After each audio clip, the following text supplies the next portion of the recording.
بسم اللہ الرحمن الرحیم نحمدہ ونصلی ونسلم علی رسولہ الکریم اما بعد بسم اللہ الرحمن الرحیم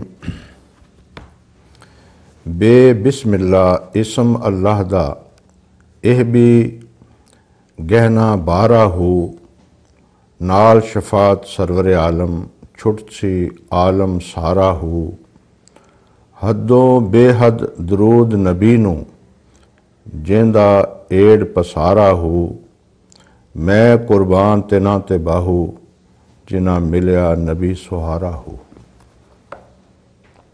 ناظرین، آج ہم حضرت سلطان العارفین رحمہ اللہ تعالی کہ اس بیت پر گفتگو کرنے والے ہیں۔ آپ کی خدمت میں محمد خان قادری حاضر ہے۔ اس بیت کے اس شعر کے 4 مصرے ہیں۔ اللہ کی توفیق سے ہم ان چاروں پر ایک الگ الگ نشست کریں گے، اور آج کی نشست میں ہم صرف پہلے مصرع پر ہی گفتگو کر پائیں گے۔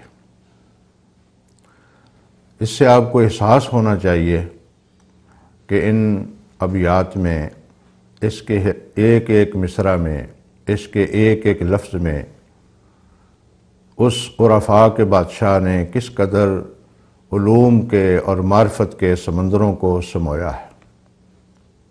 جب ان غلاموں کی عظمت ہے تو قرآن کی کیا عظمت ہوگی جو اللہ کا کلام ہے، اور سنت اور حدیث کا کیا مقام ہوگا جو حبیب خدا صلی اللہ علیہ وسلم کے الفاظ ہیں۔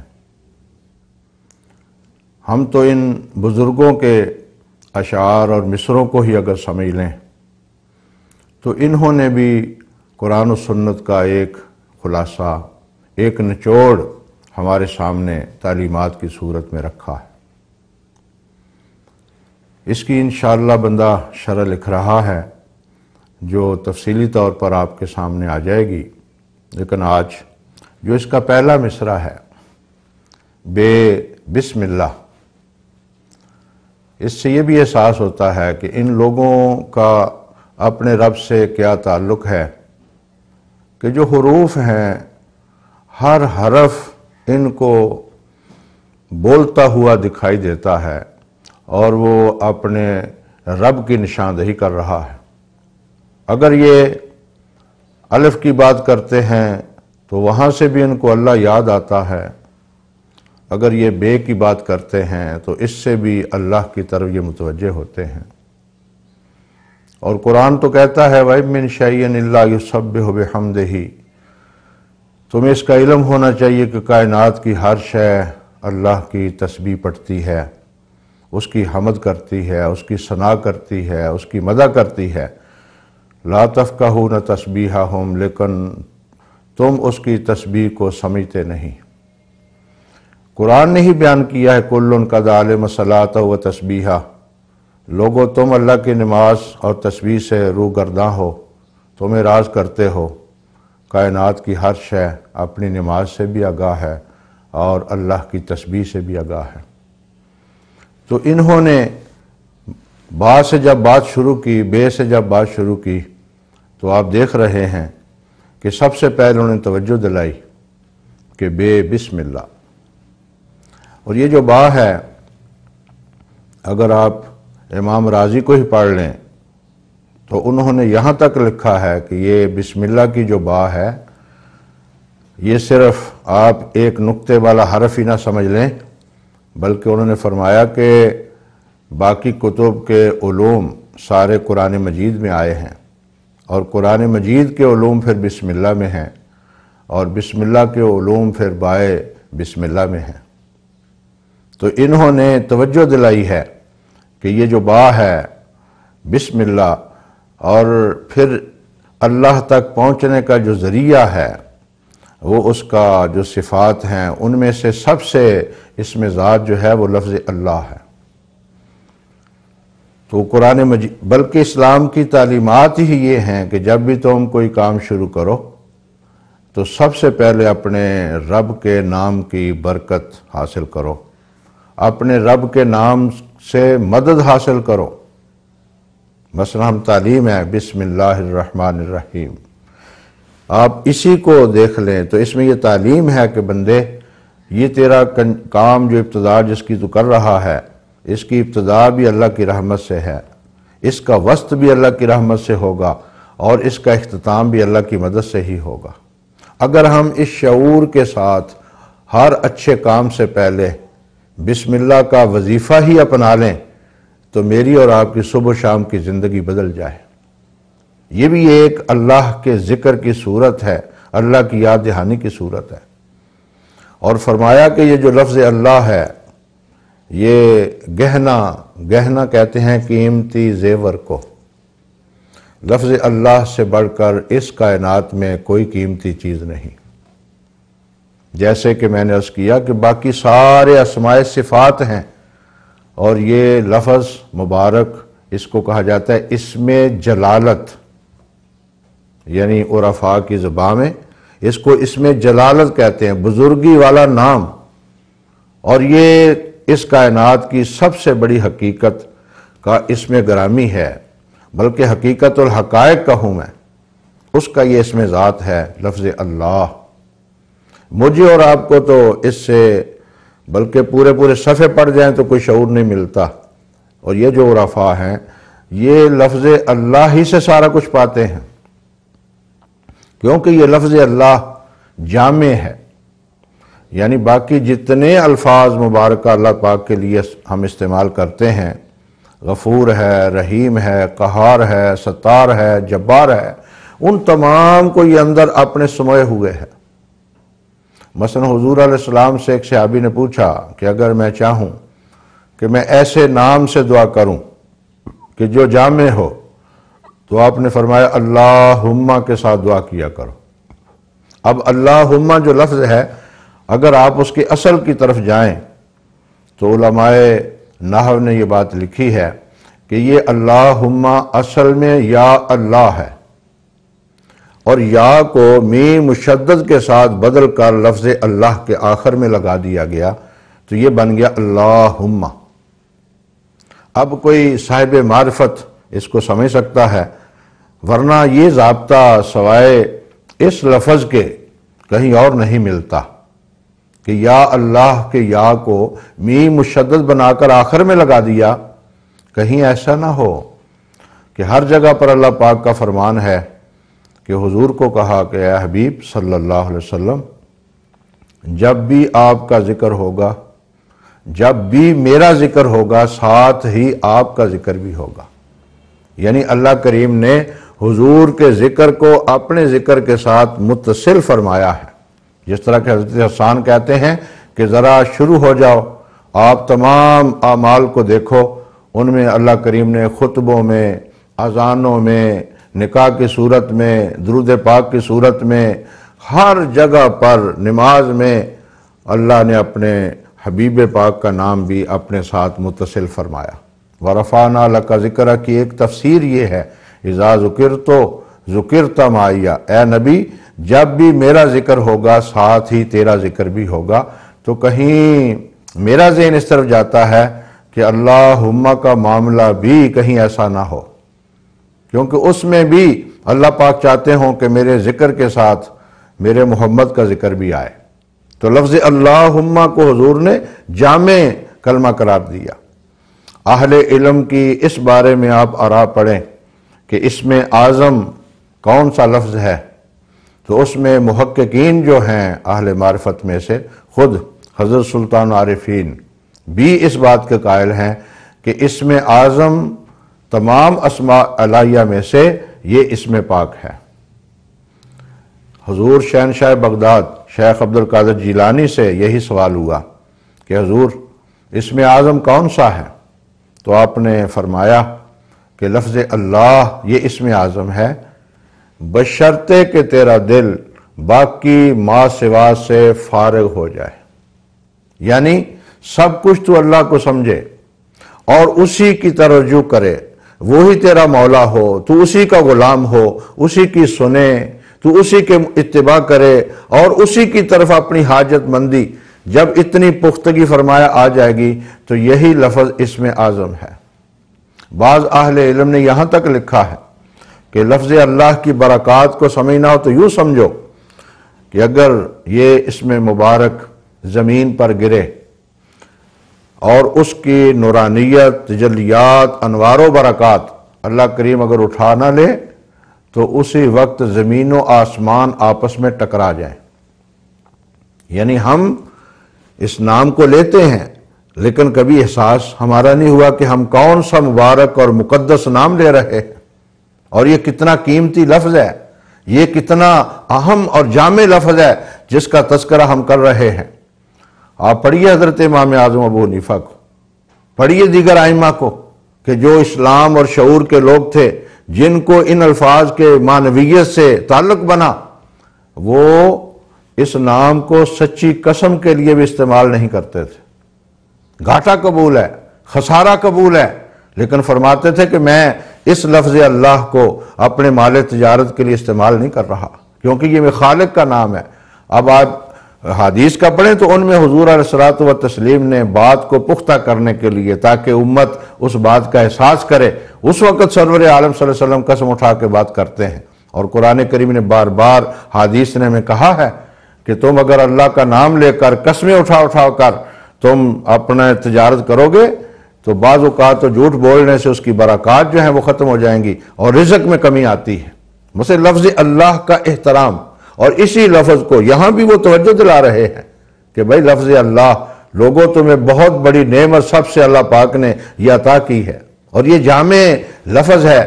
جتنے بھی اسماء مبارکہ مثلا آپ کہنا چاہیں باقی ناموں میں کو اکٹھا کہنا چاہیں تو لفظ اللہ کہیں، وہ جتنی بے حد شانیں ہیں، یہ 99 اسماء مبارکہ تو ہمارے سامنے آ گئے، ورنہ حضور علیہ السلام کی دعاؤں میں سے ایک دعا ہے، یا اللہ یہ نام جو میں جانتا ہوں اور یہ نہیں جانتا ان کے وسیلے سے آپ سے دعا کرتا ہوں۔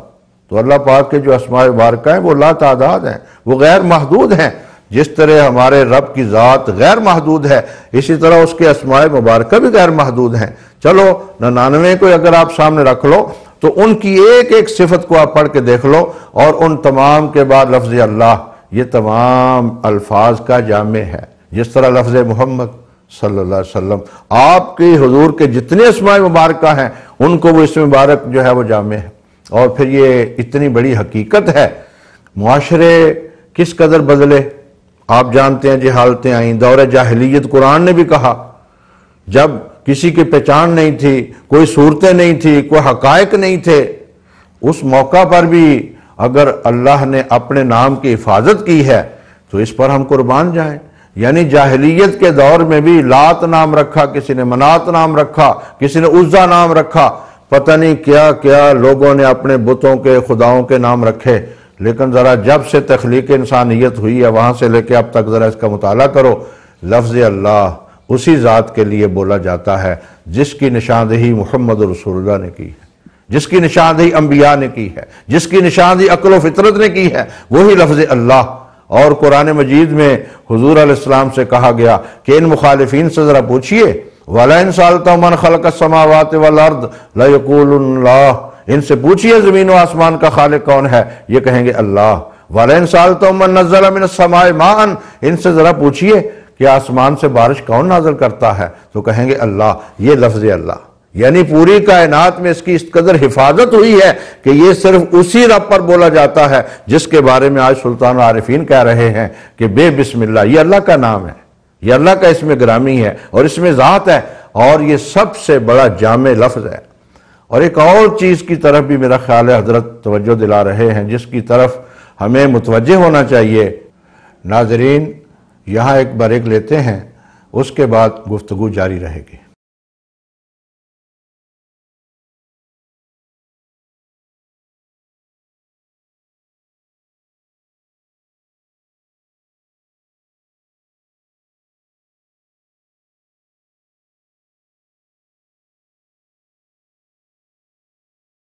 ناظرین اس نشست میں آپ کو میں دوبارہ خوش آمدید کہتا ہوں، اور قرآن کریم نے وہ لفظ استعمال کیا۔ قرآن نے کہا ان الذین قالوا ربنا اللہ ثم استقاموا. میں نے شیخ عبد القادر جیلانی کا حوالہ دیا نا، ذرا اس آیت کو پڑھو ذرا. یعنی اللہ پاک فرماتے ہیں جب تم نے مان لیا کہ رب اللہ ہے، پھر ثم استقاموا، پھر اس پر استقامت اختیار کرو. ہم تو نام لیتے ہیں لفظ اللہ کا، لیکن اس سے وفا نہیں کرتے. اس کو ہم اپنا خالق اور مالک اور رازق سمجھتے نہیں، بے شعورے ہو جاتے ہیں. ورنہ جب سینے میں لفظ اللہ آ جائے، دل و دماغ میں اللہ رس بچ جائے، تو مجھے بتائیے پھر اس کے بعد کسی کی گنجائش رہ جاتی ہے؟ کسی کی طرف توجہ کی ضرورت رہ جاتی ہے؟ میں تو جب قرآن کریم کے وہ الفاظ پڑھتا ہوں کہ وہ بچڑے کی پوجا کرنے والے لوگ وَأُشْرِبُوا فِي قُلُوبِهِمُ الْإِجْلَ کے الفاظ ہیں کہ ان کے دلوں میں اس بچڑے کی محبت جو ہے وہ رس بچ گئی تھی. حالانکہ بچڑے کی کیا کیفیت ہے؟ اللہ خالق و مالک ہے، ساری کائنات کا خالق ہے. اور جب ہم اس کو دل سے مانیں، دل میں رس بچ جائے، ہماری تمام رگوں میں، تمام خون میں، تمام ظاہر اور باطن میں اللہ کی بادشاہی اور سلطنت ہو، تو مجھے بتائیے پھر اس کے بعد کسی اور غیر اللہ کی طرف متوجہ ہونے کی ضرورت ہی نہیں رہ جاتی. ہمیں تو کیونکہ بے شعور ہیں ایمان سے، کلمہ پڑھنے سے. اقبال نے اسی طرح متوجہ کیا، ان کا چونبا گویم مسلمانم بلرزم. جب میں اپنے آپ کو کہتا ہوں میں مسلمان ہوں، لرزتا ہوں کہ دانا مشکلات لا الہ، کہ میں لا الہ الا اللہ کی مشکلات سے آگاہ ہوں. اور پھر یہ ذمہ داری، جب انسان اللہ پاک نے یہ ذمہ داری ہمیں عطا فرمائی ہے، یہ جو عہد ہے بندے کے ساتھ کہ تو ہمارا اللہ ہے اور ہم بندے ہیں تیرے، یہ عہد قرآن مجید میں آپ پڑھیں. انا عرضنا الامانۃ علی السماوات والارض والجبال فابین ان یحملنها واشفقن منها وحملها الانسان. فرمایا ہم نے یہ عہد امانت کے طور پر آسمانوں پر، زمین پر، سمندروں پر، غیر انسان پر پیش کیا. ان سب سے ڈر گئے اور انہوں نے معذرت کی. انہوں نے کہا ہم ایسے عہد کو اٹھا نہیں سکتے. وَحَمَلَهَا الْإِنسان، انسان نے اسے اٹھایا. کیونکہ انسان بظاہر ایک چھوٹا سا وجود آپ کو نظر آتا ہے، لیکن حقیقت یہ ہے کہ یہ پہاڑوں سے بلند ہے، یہ سمندروں سے گہرا ہے. اس کو ایسے ایسے کیفیات مثلا دل ہی دیا ہے. آپ ابیات باہو میں ہی اس عارف کامل کا وہ مصرع پڑھیں گے کہ جو دل ہیں وہ سمندروں سے بھی گہرے ہیں. یعنی وہ انہوں نے ایسے نہیں کہہ دیا، یہ حقائق ہیں. اور انسان کو اللہ پاک نے جو توانائی مثلا خیال ہی ہے انسان کا، وہ کہاں تک پہنچ جاتا ہے. لوگ تو ٹکٹ اور ویزے اور فلاں، اگر ہم اللہ کے ہوں تو کیا آنکھیں بند کر کے ہم ہر وقت کعبے کا طواف نہیں کر سکتے؟ ہم سرور عالم کے مبارک قدموں میں نہیں بیٹھ سکتے؟ آج تو لوگ یہاں تک کہتے ہیں کہ کاش کہ ہم پرندے ہوتے، ہمارے پر ہوتے، ہم اڑ کر حرمین شریفین میں چلے جاتے. بے شعوری ہے. جو تجھے پر دیے ہیں، جو تجھے تصورات دیے ہیں، جو تجھے خیالات دیے ہیں، وہ کائنات میں کسی کو نہیں دیے. کوئی پرندہ اڑتا ہے، پہنچتا ہے، نہیں پہنچتا. تو ابھی اپنے تصورات کی دنیا میں جہاں چاہے تو پہنچ سکتا ہے، لیکن تصورات ہی بگڑ گئے. وہ تصورات اگر پاکیزہ ہوں تو پھر ذمہ داری کا احساس ہوتا ہے کہ ہم اللہ کے ماننے والے، اور جو اللہ کو ماننے والا ہو پھر اس پر یہ اس طرف بھی حضرت توجہ دلا رہے ہیں کہ اللہ کہنے والے تجھ پر ساری کائنات کی باری ذمہ داری بھی آ گئی ہے کہ تو اب فرض بنتا ہے کہ تو اب وفا کر. ایک جگہ پر آپ پڑھیں گے، آپ فرماتے ہیں کہ آج تک الستو بربکم کے جو الفاظ ہیں وہ میرے کانوں میں گونج رہے ہیں. اور بلکہ وہاں پر یہ لفظ ہے کہ اس اصل وطن کی محبت مجھے راتوں کو سونے نہیں دیتی. اب جس آدمی کا یہ حال ہو کہ وہ راتوں کو، قرآن نے بیان کیا ہے کہ جو یبیتون لربہم سجدا وقیاما، جن کو یہ شعور مل جاتا ہے، لوگوں ان کی دن کی باتیں آپ چھوڑیں، ان کی تو راتیں بھی مصلوں پر گزرتی ہیں. میرا خیال ہے اس قیدی کا ایک جملہ ہے صحابہ کے بارے میں کہ جب حضور نے صحابہ کے بارے میں پوچھا تو اس نے کہا کہ یہ فرسان بالنہار وسجاد باللیل، کہ میں نے ان کو دیکھا کہ یہ دن کو گھوڑوں کی پشتوں پر سوار ہو کر ظالموں کو للکارتے ہیں، اور راتوں کو مصلوں کی پشت پر بیٹھ کر یہ اپنے رب سے معافی مانگتے ہیں. یہ کیفیات ہو جاتی ہیں ان لوگوں کی کہ جو لفظ اللہ، ہم اللہ کو مانتے ہیں تصورات، لیکن وہ زبانی کلمہ ہر کوئی پڑھدا، دل دا پڑھدا کوئی. ہم نے اس کو ذمہ داری کو ہم نے اتارا نہیں اپنے اندر، اور وہ ذمہ داری ہم کا احساس نہیں پیدا ہوا۔ کاش کہ ہم یہ توجہ دلا رہے ہیں حضرت کہ لفظ اللہ تو کہہ رہا ہے۔ سرور عالم کا ایک پڑھیے ذرا، حضور علیہ الصلوۃ والتسلیم کی صحت مبارکہ بہت اچھی تھی۔ سیدنا ابو بکر کہتے ہیں جب آپ صلی اللہ علیہ وسلم کی مبارک داڑھی میں نے سفید بال دیکھے تو ابو بکر صدیق ہیں، وہ رو پڑے۔ انہوں نے کہا یا رسول اللہ صلی اللہ علیہ وسلم آپ کی صحت تو ماشاءاللہ بہت اچھی ہے، یہ میں کیا دیکھ رہا ہوں کہ آپ کا سر اقدس اور داڑھی مبارک، ریش مبارک، اس پر سفیدی آنا شروع ہو گئی۔ تو آپ نے فرمایا تھا کہ ابو بکر پتہ نہیں ہے مجھ پر سورہ ہود اور اس کی مثل صورتیں جو ہیں وہ نازل ہوئی ہیں، مجھ پر وہ آیات نازل ہوئی ہیں۔ تو ان میں عذاب کا ذکر ہے، ان میں ذمہ داریوں غیر ذمہ داریوں کے رزلٹ ہیں، ان میں وہ بیان ہے۔ ایک مفسر کا میں نے پڑھا، وہ کہتے ہیں میں جانتا نہیں تھا کہ آخر ان صورتوں کا تذکرہ آپ نے فرمایا تو معاملہ کیا ہے، تو مجھے زیارت مصطفیٰ ہوئی خواب میں صلی اللہ علیہ وسلم۔ میں نے آپ سے پوچھا یا رسول اللہ آپ کا یہ فرمان ہے کہ مجھ پر سورہ ہود اور دیگر صورتیں نازل ہوئیں، تو یہ اس کی وجہ سے میری سفیدی آ گئی ہے۔ تو حضور اس میں کون سی باقی صورتوں میں بھی عذاب کا ذکر ہے، سورۃ القمر آپ پڑھ لیں، دیگر صورتیں پڑھیں، ان میں سخت عذاب کا ذکر ہے۔ تو آپ صلی اللہ علیہ وسلم نے فرمایا کہ تم اس طرح متوجہ نہیں ہوتے کہ اس صورت میں مجھے یہ کہا گیا فَاسْتَقِمْ كَمَا أُمِرْتَ، اے نبی اس پر ہمیشہ دوام اختیار کرو جس چیز کا میں نے تمہیں حکم دیا ہے۔ یہ وہی لفظ ہیں إِنَّ الَّذِينَ قَالُوا رَبُّنَا اللَّهُ ثُمَّ اسْتَقَامُوا، ہم نے اس استقامت کو چھوڑا ہے، ہم کرامات کے پیچھے پڑے ہیں۔ اور دیکھیے یہ عرفاء جو صاحب کرامات لوگ ہیں، آپ ان سے ذرا پوچھئے کہ کس کا درجہ زیادہ ہے، کیا کرامات کا ذکر زیادہ ہے، کیا ان کی قدر زیادہ ہے، یا اللہ کے احکام پر چلنے کی قدر زیادہ ہے؟ تو میرا خیال ہے آپ سب جانتے ہیں، ایک پورا ضابطہ ان صوفیاء نے ہر جگہ پر یہ بیان کر دیا کہ الاستقامۃ فوق الکرامہ، یہ پورا ایک ضابطہ ہے۔ اور آج ہم جب بھی ذکر اذکار یا اللہ کی طرف متوجہ ہوتے ہیں، ہمارا ذہن کرامت کی طرف تو جاتا ہے لیکن ہمارا ذہن استقامت کی طرف نہیں جاتا۔ حالانکہ اسلام کس شے کا نام ہے؟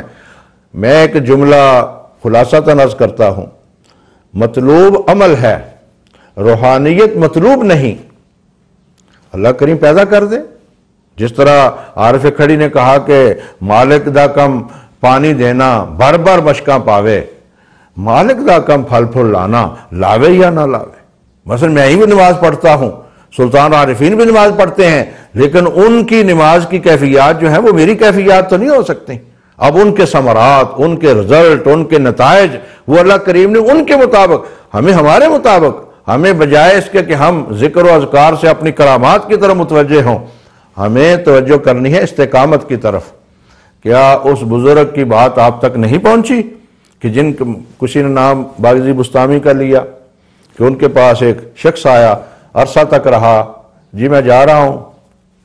فرمایا کیا مسئلہ، کیسے آئے تھے، کیا جی میں اتنے دن سے آیا تھا لیکن کرامت کوئی نہیں دیکھی آپ کی میں نے۔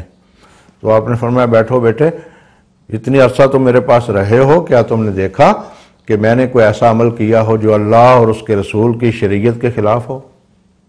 کوئی صبح شام دن رات میں محنت کرتا ہوں کہ میں کوشش کرتا ہوں کہ میں رب کریم کے احکام پر چلوں، شریعت کے مطابق چلوں، کوئی ایسی بات دیکھی؟ انہوں نے کہا جی ایسی بات نہیں دیکھی۔ تو فرمایا بیٹے پھر مجھے بتاؤ اس سے بڑھ کے کرامت کیا ہوتی ہے؟ ہم اس چیز کو بھول ہی گئے۔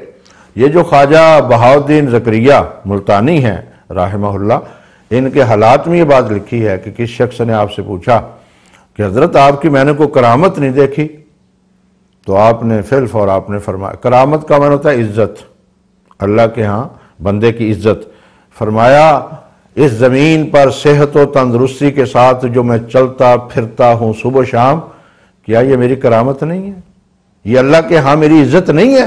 اگر اللہ کے ہاں میری عزت نہ ہوتی تو میں اس طرح زمین پر صحت مند ہو کے چلتا پھرتا نہ۔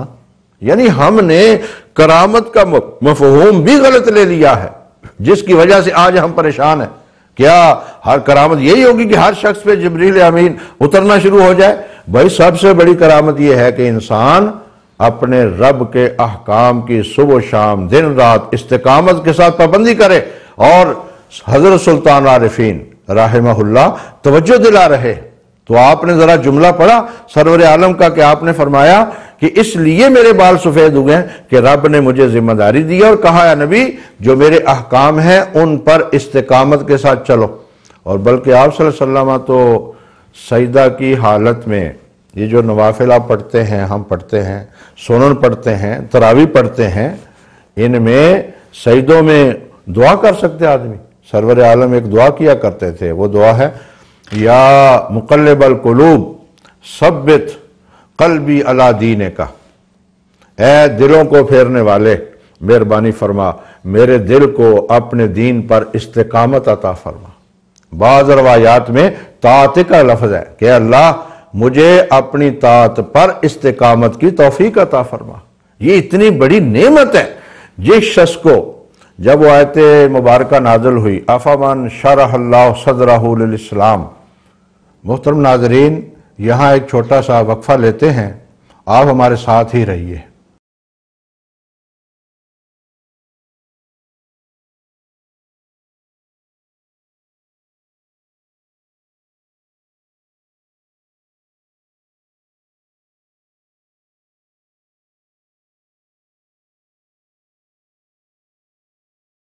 ناظرین، خوش آمدید کہتا ہوں، میں جہاں سے گفتگو کر رہا تھا وہاں سے شروع کر لیتا ہوں۔ فَهُوَ عَلَى نُورٍ مِّن رَبِّهِ، فرمایا کہ جس کا سینہ اسلام کے لیے اللہ پاک کھول دیتا ہے وہ اللہ کے نور کی روشنی میں چلتا ہے۔ صحابہ نے پوچھا یا رسول اللہ صلی اللہ علیہ وسلم کیسے پتہ چلے کہ ہم اللہ کے نور کی روشنی میں چل رہے ہیں؟ تو ہمارے ہاں تو شاید تصور بنے گا کہ اس کے آگے میں لائٹ ہونی چاہیے، اس کے سامنے روشنی ہونی چاہیے، حالانکہ آپ ذرا بزرگان دین کے حالات پڑھیں، دنگ رہ جاتا ہے آدمی۔ شیخ عبد القادر جیلانی کے حالات میں لکھا ہوا ہے کہ ان کی اہلیہ محترمہ جہاں بھی جاتی آگے روشنی ہوتی، مثلا رات کو آپ جاتی ہیں تو روشنی آگے ہو رہی ہے، وہ جناب گلی روشن ہو رہی ہے۔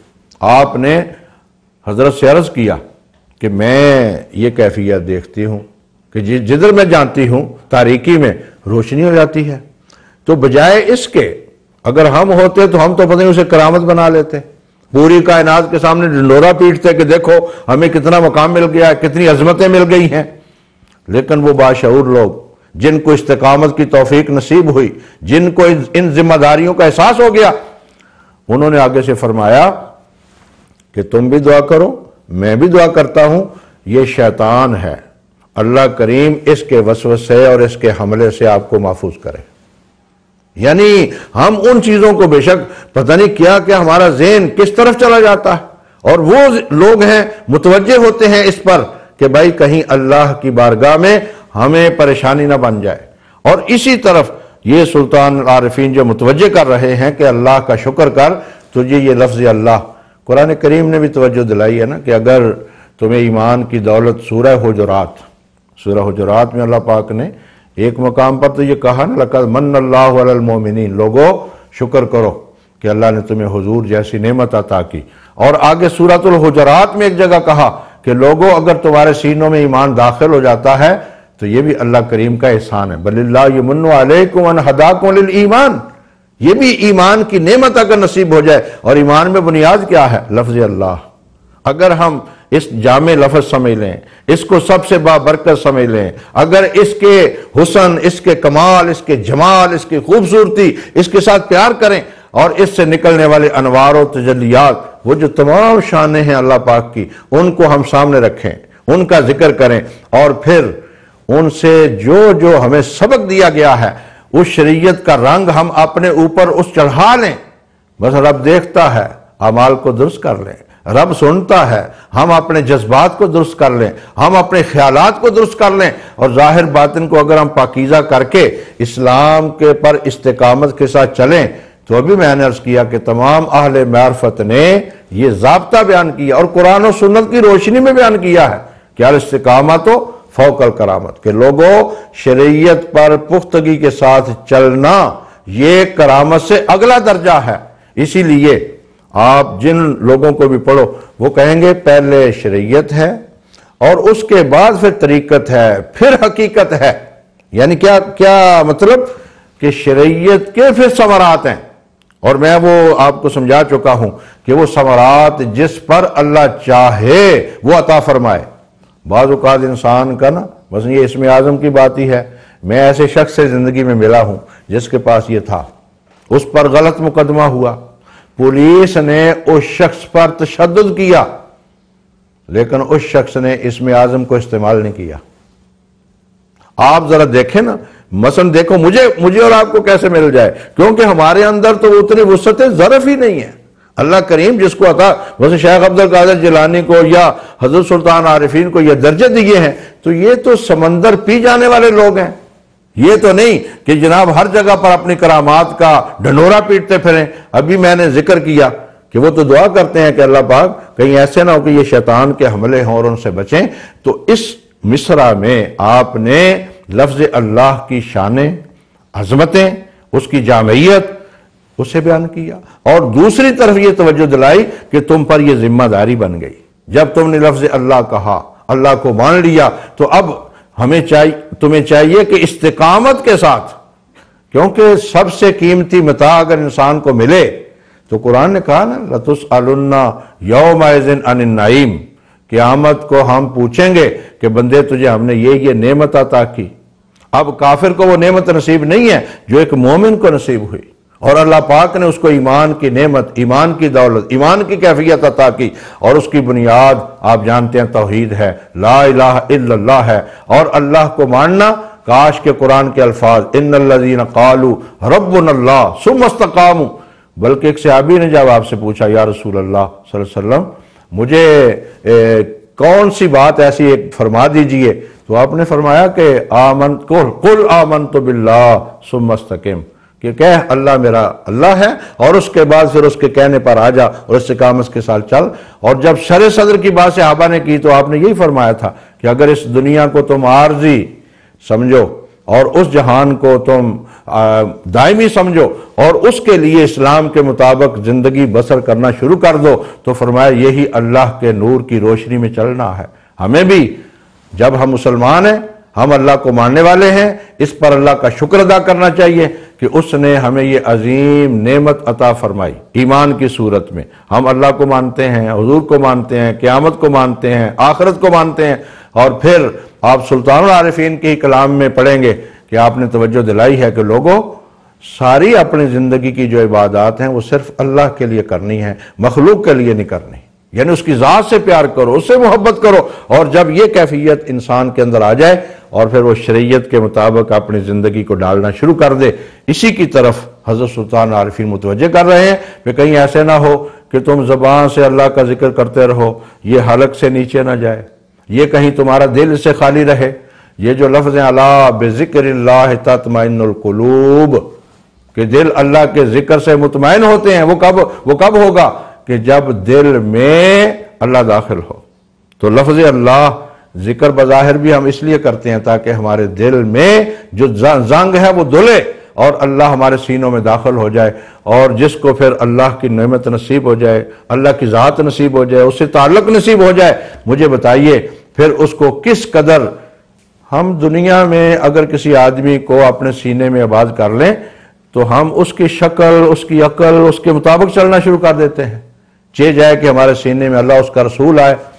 یہ جو حضرت کرمہ والے ایک بزرگ گزرے ہیں، ان کا ایک بڑا خوبصورت جملہ ہے، وہ کہتے ہیں مسلمان تو یہ ہے کہ اس کی عقل بھی رسولی ہو اور اس کی شکل بھی رسولی ہو۔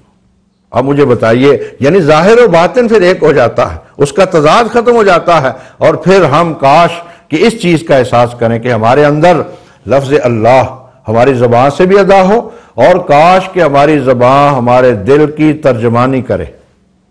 ہم نے الٹ کر لیا، دل ہمارا خالی ہوتا ہے اور زبان ترجمانی کر رہی ہوتی یا نہیں۔ زبان، کاش کے زبان پر وہی لفظ آئے کہ جو ہمارے دل میں پہلے موجود ہو، ورنہ اس وقت حضور کی ظاہری حیات میں آپ جانتے ہیں کلمہ پڑھنے والے لوگ تھے، لیکن دل سے وہ نہیں مانتے تھے، زبان سے وہ کہتے تھے، حالانکہ یہ سب سے بڑی حقیقت کا اعلان ہے۔ اگر کوئی کہتا ہے نا لا الہ الا اللہ محمد رسول اللہ، تو یہ سب سے بڑی حقیقت ہے، لیکن اگر دل میں نہیں ہے، زبان پر ہے تو اس کو بھی اسلام نے نفاق کے ساتھ تعبیر کیا۔ اسلام نے کہا یہ نفاق ہے، یعنی سب سے بڑی حقیقت کا اعلان ہے، تو مجھے بتائیے باقی باتیں کیا ہیں؟ تو ہر جگہ پر یہ غور کرنا ہے کہ کیا دل میں اللہ داخل ہوا، کیا دل میں وہ موجود ہے، اور اگر وہ موجود ہے الحمدللہ تو اس کے بعد پھر دل، زبان بھی اس کی ترجمان بنے، اعضاء بھی اس کے ترجمان بنے، اور یہ ذمہ داری استقامت کے ساتھ میں اور آپ نبھانے کی کوشش کریں۔ اور اللہ کریم نے بار بار ہمیں توجہ دلایا کہ لوگوں، جب تم اللہ کو مان لیتے ہو پھر استقامت اختیار کرو، اور استقامت کا معنی میں نے تفصیل سے عرض کر دیا ہے کہ شریعت پر چلنا ہے۔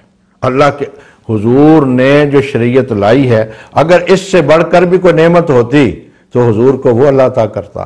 جب اللہ پاک نے اپنے حبیب کو وہ رہنمائی کے لیے پوری کائنات کی شریعت دی ہے تو مجھے اور آپ کو بھی صبح و شام اس کا مطالعہ کرنا ہے، اسے پڑھنا ہے، اور اپنی ذمہ داری کو نبھانے کے لیے اسی شریعت کے راستے پہ چلنا ہے، تاکہ حضرت سلطان عارفین جس طرح توجہ دلا رہے ہیں کہ تجھے قیمتی متاع ایمان کی دولت اللہ ملا ہے، اب تجھے چاہیے کہ استقامت کے ساتھ اس کو جب اس کا نام لے اور اس پر عمل کرے، تاکہ استقامت کے ساتھ زندگی جب بسر کرے گا تیری آخرت ہی آسان نہیں ہوگی بلکہ دنیا بھی تیری بہتر ہو جائے گی۔ اور جو لوگ استقامت اختیار نہیں کرتے، جو لوگ ان چیزوں کو قیمتی نہیں سمجھتے، جو لوگ ان کے شکر گزار نہیں ہوتے، پھر خطرہ ہوتا ہے کہ بعض اوقات اس سے محرومی نہ ہو جائے، کیونکہ اللہ پاک پر کوئی اعتراض کر سکتا ہے۔ اللہ پاک جب چاہے کسی سے نعمت، تمام نعمتوں کا وہ مالک ہے، مثلا اگر وہ چھین ہی لیتا ہے نعمت تو پھر سب سے بڑا خطرہ نزع کا موقع ہے کہ اس وقت اللہ کرے ایمان پر خاتمہ ہو۔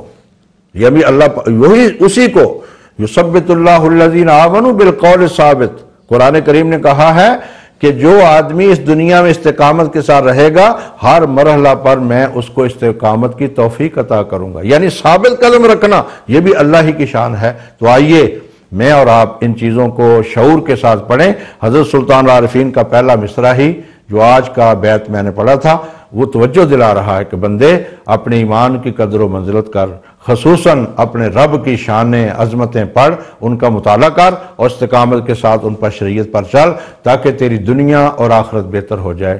ہم انشاءاللہ دوسری نشست میں اگلے مصرع پر گفتگو کریں گے۔ اللہ پاک مجھے بھی آپ کو بھی ان پر چلنے کی توفیق عطا فرمائے۔